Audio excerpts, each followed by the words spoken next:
నమస్కారం. జేపీ న్యూస్కి స్వాగతం. వెంకటగిరి పట్టణంలోని నారాయణ స్కూల్ నందు interactive school engagement second phase program ఎన్నికల డిప్యూటీ తహసీల్దార్ అర్జున్ ఆధ్వర్యంలో జరిగింది. ఈ కార్యక్రమంలో I am the future voter of India అనే అంశంపై 10th క్లాస్ విద్యార్థులకు స్కూల్ ప్రిన్సిపాల్ అవగాహన కల్పించారు. అనంతరం విద్యార్థులు తమ ఫ్యూచర్ ఓటు హక్కు గురించి తెలియజేశారు. నా పేరు హేమశ్రీ. నేను 10th క్లాస్లో చదువుతున్నాను. Narayana group of schools Venkatagiri బ్రాంచ్లో.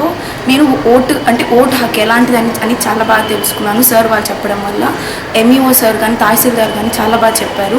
అలాగే మా ప్రిన్సిపల్ సార్ వాళ్ళు కూడా చెప్పారు, మనం ఓటుని ఫామ్ 6 ద్వారా ఎన్రోల్ చేసుకోవచ్చని, అలాగే ఫామ్ 7 ద్వారా క్యాన్సిల్ చేసుకోవచ్చని, ఎనీ కరెక్షన్స్ ఉంటే ఫామ్ 8 ద్వారా చేసుకోవచ్చని, మన ఇష్టమైన వాళ్ళని చాలా మంచి వాళ్ళని ఎలక్ట్ చేసుకోవాలని కూడా తెలుసుకున్నాను. నేను ఫ్యూచర్లో ఇలానే ఉండాలని కోరుకుంటున్నాను.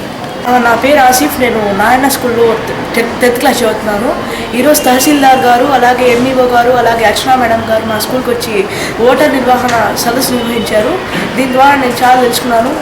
అలాగే ఓటు హక్కును ఎలా వినియోగించాలి, ఓటు ఎలా ఆమోదించాలి, ఓటును ఎలా డిలీట్ చేసుకోవాలి అనే విషయాలు కూడా మా అర్చనా మేడం గారు చాలా క్లియర్గా చెప్పారు. అలాగే మా ప్రధానోపాధ్యాయులు గారు సుధాకర్ రెడ్డి సార్ కూడా దీని గురించి చాలా బాగా వివరించారు. అలాగే మేమే విద్యార్థులమే కాబోయే ఓటర్లు కాబట్టి మేము కూడా ఒక మంచి ఓటర్గా ఎదగాలని కోరుకుంటున్నాం. ఫామ్ 6 ద్వారా ఓటు హక్కును నమోదు చేసుకోవాలి. ఫామ్ 7 అనేది ఓటు డిలీషన్ కానీ గ్రామంలో లేని